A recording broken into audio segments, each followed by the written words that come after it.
Hello, my name is Ben, and this is the going to be the unboxing of the Commander deck recently released Counterpunch.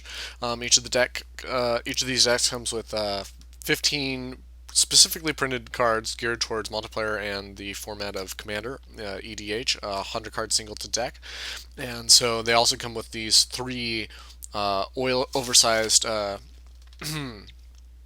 Commander cards. This is for the black, green, and white wedge of the color wheel. I'm going to go ahead and get into this guy and remove this. And so that we can remove these guys right here, these oversized cards, and they kind of just slip out here, but I'm not doing a very good job. Can't blame the product if it's used as having the problems. Okay, so let's take a look at these commanders. I believe the Gave Guru of the Spores is the intended commander for this particular wedge.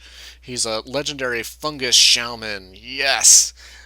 Knave Guru enters the battlefield with 5+1/+1 counters. I may remove a +1/+1 counter to put a sapling token, and I could sacrifice a creature to put a +1/+1 counter on target creature, which could include this guy. So he's a little bit kind of like a Pentavist guy, and we'll see if we can get some foily effects here. Dark cards do not really do the foily effect as well as lighter cards. And what is this one? Ooh, ghostly guys. And these kind of have nice foily effects. Okay, but it costs 8. This guy's pretty expensive.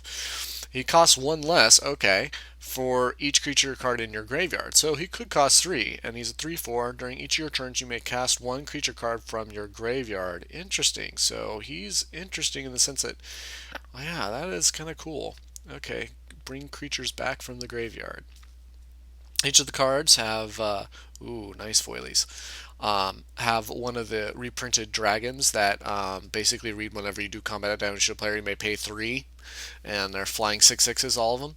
If you do target creature card from your graveyard, put target creature from your card from your graveyard into battlefield you control. So yeah, this is guys another kind of reanimation dragon, and that is like I just really like that one. The clouds just pick up the foil really well.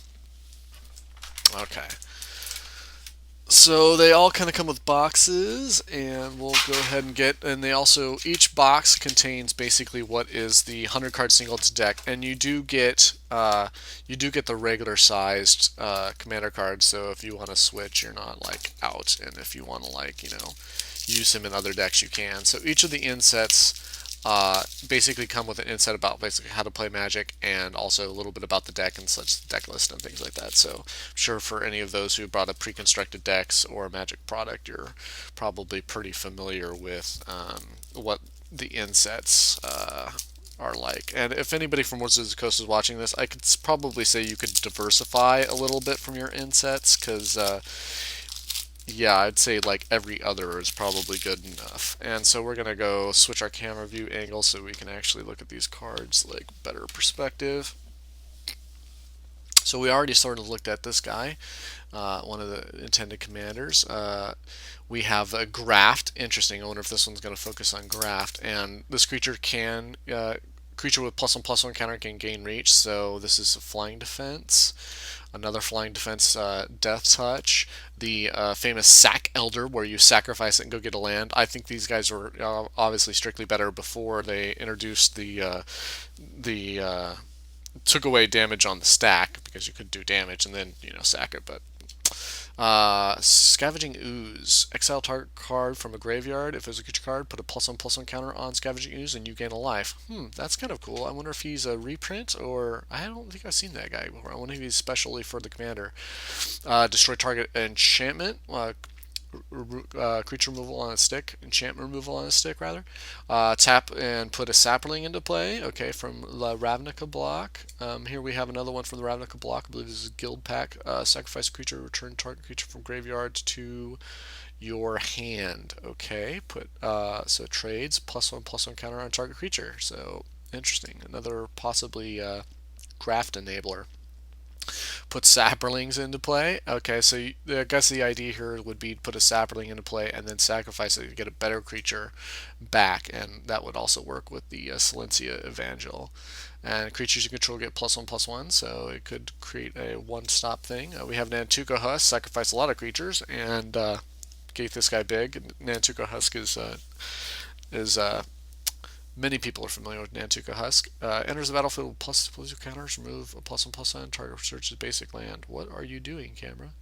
It's doing this weird little pan motion. I'm not understanding what it's doing. Interesting. Okay, Spawn Wraith. Trample. Deals combat damage to a player. Put a token that's a copy of this onto the battlefield. We've seen this before. I forget which reprint it is. Vampire Nighthawk. Very famous card. Death Touch. Lifelink. Flying. Yes. Vampire Nighthawk. By the way, I love the art. Jason Chan. Yes, nice art. Spike Feeder. I actually have a Spike deck, and not very many people are familiar with Spikes. I think they come out of like Stronghold and the Weatherlight saga, so maybe Tempest too. This guy is actually exceptionally good, and if you've never played with him before, I would encourage you to do so. I'm happy to see him here. This guy, if he gets put in the graveyard, you may search your library for up to 2 basic land cards, and you could even sack him to advise him to draw a card. So he is potentially really good. Love the art. Does 1 damage to each creature flying. Any player may activate this ability. They had those kind of Squallmonger effects that were quite interesting that any player could do. Penumbra Spider, Reach, okay, more flying defense. We got whenever a creature enters the battlefield, it's a 1/1 creature. You put 2+2/1/1 counters on it, so a 1/1 Sapperling could become a 3/3 guy. I haven't yet figured out what to do with that guy. Actually, I have 4 copies of him. I've been thinking about making a deck. Creature removal. Evoke. When he enters the battlefield, destroy target non-artifact, non-black creature. And so when Dark Hatchling enters the battlefield, destroy a target non-black creature. It can't be regenerated. Okay. Here we have the Teneb that we saw earlier. Hornet Queen, Flying Death Touch. Whenever it enters the battlefield, put 4 1/1 insect tokens on the flying with flying and Death Touch. This guy is killer in his like do not attack meanness. Of course, that's vulnerable to creature removal, but I wonder if this guy's. I don't recognize this guy. Flying lifelink, sacrifice a creature, put +1/1 counters of X, where X was sacrifice creature power equal to sacrificed creature's power. Remove all +1/+1 counters. Target creature gets -1 equal to that amount. So interesting. Symbiotic Worm, when it's put in the graveyard, put 7 1/1 insect tokens. Okay, so now we're seeing some of the token-esque glory. Gain 3 life each upkeep. 7/7. Man, these guys are huge, and I guess that's why this guy is there. Hopefully, when you this guy as an additional cost, you may pay any amount of mana, and they get bigger. They get +1/+1 counter for every mana that you spend. So, but he himself costs 8. So, Chorus, She, Conclave. Ooh, I can't believe they put this famous Skull Clamp. You Skull Clamp a token, you draw 2 cards. Yeah, for anybody interested, go ahead and look up some of the shenanigans with Skull Clamp. Each of these commander decks comes with Soul Ring. Soul Ring is an amazingly powerful card. If you've not played with it before, I encourage you to do so. I put it right up there with like near the Power 9, and it's good to see that that's getting some attention. I don't know about some of the reprinting rules, like they promised not to reprint some of these cards, but I don't know if Soul Ring was on that list. Okay, so here is some mana filtering. The Lightning Greaves, I do like 2012, the Hexproof one better. We have some more mana filtering for white and black. We have the green, white. These were all in Ravnica. We have Mana Cell, Darksteel Ingot, some Mirrodin. Acorn Catapult was a specific card produced for I believe, for the commander deck. Deals 1 damage to target creature player, and that creature controller puts a 1/1 squirrel token. Yay, squirrels! We have the interesting. I don't know. Was this in Kamigawa? I have not seen this card before, but it's in quite a bit of the commander decks, which is you sacrifice Soul Sarah and you exile target creature that's attacking you or planeswalking you control, and I think it's an interesting removal as well, especially for some of the. You can build some white enchantment based decks that you can draw a card whenever you play enchantment, so you can get possibly double. I'm encouraged to basically use this guy in other decks.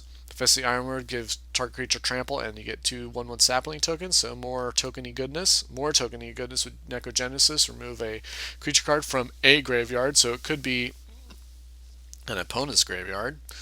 And each of these decks come with some of the, creature enchantments, auras that are going to beef up a creature you control. For instance, this one will give your creature +2/+2 intimidate, but it also has the added political benefit where you could enchant an opponent's creature and have that creature do the hard work for you. Attack opponents. If your opponent's going to use a removal spell, maybe they'll use it on, that creature instead of one of your creatures. So it's quite, I really like the political nature. This one gives Intimidate, the black one. Awakening Zone, each upkeep you basically get a 1/0/1 blocker, jump blocker, or a sacrifice token, add 1 mana to your mana pool. So Awakening Zone is a good card. This one is another one of those aura cards. This one gives Trample and +3/+3, so quite beefy. Oblivion Ring, famous permanent removal. This one gives Vigilance. Attrition. You can sacrifice a little token and destroy target non-black creature. I'm not quite happy to see this because Attrition is uber powerful. You could do it multiple times per turn. There is no restrictions. I've seen Attrition just ruin entire just decks. This card is quite overpowered, and I don't know how I feel about it. It's awesome that I have it. I actually have no aura shards, and I don't know what set they were produced, but I'm quite happy that whenever a creature enters battlefield to destroy a target artifact or enchantment, I'm happy to get aura shards. I have quite a thing. Okay, Doomblade removal. We have the multiplayer take on Naturalize. Each opponent sacrifices an artifact or enchantment. I'm happy to get that. Put any number of target creatures cards from the graveyard on top of your library. Draw a card. I kind of like just Raise Dead or Disentomb better, personally. Destroy target creature. It can't be regenerated. Its controller puts a 1/white spirit creature. Okay, so it's kind of a white removal. Here we have another black-white removal. Mortify.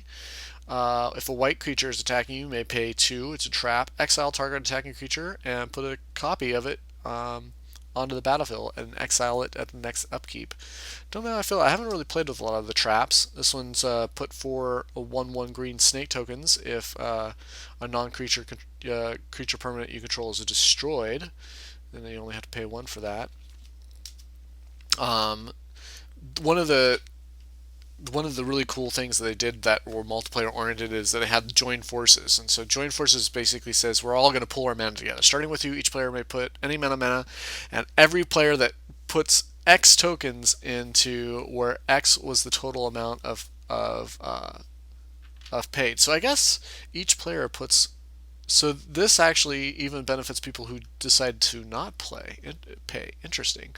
But each of these commander decks kind of comes with one of these join forces cards that is quite interesting, and I think they're great. They're very. I don't know how they play. I haven't played any of these decks before. So cultivate, okay. Harmonize the draw 3 cards in green.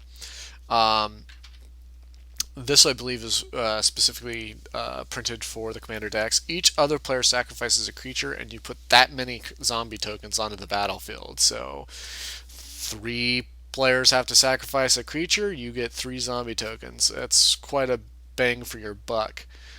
This one's also another quite bang for your buck. You get a 3/3, a 2/2, and a 1/1 for 5. That can be quite nice. You destroy up to 6 target creatures. Nice. Hour of Reckoning, convoke, destroy all non-token creatures. Interesting little take on mass removal with convoke. Destroy target non-black creature.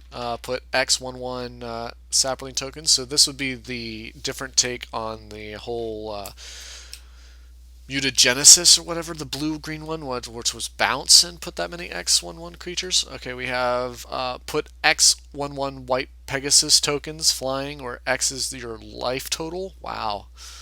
Wonder if I should try to make a Pegasus deck. We have black cycling. Each of the commander decks comes with a add 1 mana pool of any one color, your commander's color identity. So yeah, this is kind of cool in the sense that like it's a great common on. They obviously probably would not put it in a regular expansion, but The Terramorphic Expanse, Evolving Winds, get a basic land. Color Fitting from Ravnica, the bounce lands that basically do some color filtering. This one is get color any one mana of any color, but you have to pay when it comes in. White Cycling, we have the color filtering from another Ravnica. The Temple of False God, that is an awesome card if you control 5 or more lands. Otherwise, it's just a dead land. Cycling in green, awesome. Vivid comes into play with counters on it, and you can get the color you need by removing a counter. Same with Vivid Marsh in black, and also with Vivid Meadow in white. And then we get into the basic land. So that is this commander deck. This one was the Counterpunch black, green, white one, and I hope you enjoyed watching. If you have any questions, let me know.